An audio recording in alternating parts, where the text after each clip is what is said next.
Le paysage politique de la Savoie à l'Assemblée nationale va évoluer pour les 5 prochaines années. Et ce, tout d'abord dans la première circonscription. Pour sa première candidature, la vice-présidente du département Marina Ferrari a été élue avec 59% des suffrages exprimés. Elle occupera un des 240 sièges du parti Ensemble. Le parti présidentiel n'aura donc pas la fameuse majorité présidentielle et ressort donc diminué de ces élections législatives. Forcément, on est dans une situation qui est moins confortable, donc il va falloir continuer à convaincre, il va falloir continuer à présenter des textes, à convaincre les autres groupes politiques de nous accompagner dans l'intérêt national. Moi, je compte sur l'intelligence collective pour faire qu'en sorte, face à la crise qui est devant nous, on trouve un consensus pour sortir notre pays de l'ornière. Du côté de la deuxième circonscription, pas de surprise. Le candidat sortant Vincent Rolland a été réélu avec 64% des voix face au candidat de gauche Cédric Morand. Il fera partie des 64 députés Les Républicains présents pour les 5 prochaines années au Palais Bourbon. Au lendemain de la présidentielle, on nous donnait mort. Beaucoup se demandaient si nous pourrions former un groupe à l'Assemblée nationale, c'est-à-dire avoir plus de 15 députés. On est bien au-delà des premières projections post-présidentielles.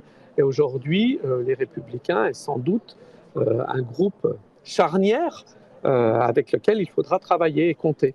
Même scénario dans la troisième circonscription de Savoie qui regroupe notamment la Maurienne. La députée sortante Émilie Bonivard a été réélue avec près de 2/3 des voix. Une victoire qui, selon elle, s'inscrit dans la continuité de sa politique menée durant les dernières années. Je crois que ce qui a été récompensé avec cette victoire, c'est le travail réalisé et je pense que c'est un vote de confiance. Nos concitoyens me connaissent, ils savent que je tiens mes paroles et que je suis travailleuse et que je tiens mes engagements.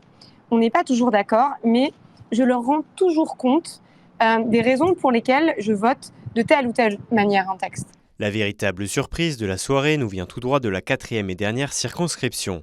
Jusqu'au bout du suspense, c'est finalement Jean-François Coulombe, le candidat de la nouvelle Union populaire écologique et sociale, qui s'impose avec moins de 1 point d'écart face à Patrick Mignola, le député sortant et chef de file du MoDem à l'Assemblée nationale. Qu'est-ce qui a fait la différence? C'est notre mobilisation, c'est l'écoute dont on a fait preuve aussi. On n'en a pas assez parlé, mais on a rencontré pendant toutes ces semaines énormément de corps constitués, beaucoup de syndicats, beaucoup de groupements d'usagers, dans tous les domaines de la santé, du médico-social, de l'associatif, de l'écologique. Eh bien, toutes ces rencontres-là ont montré qu'on avait réellement une oreille attentive aux besoins de la société française en termes de changement, en termes de radicalité dans les mesures qu'il fallait prendre pour faire quelque chose qui convienne à la majorité des Français. En résumé, la Savoie sera donc représentée par 2 députés républicains, un député de la majorité présidentielle et un député de la NUPES.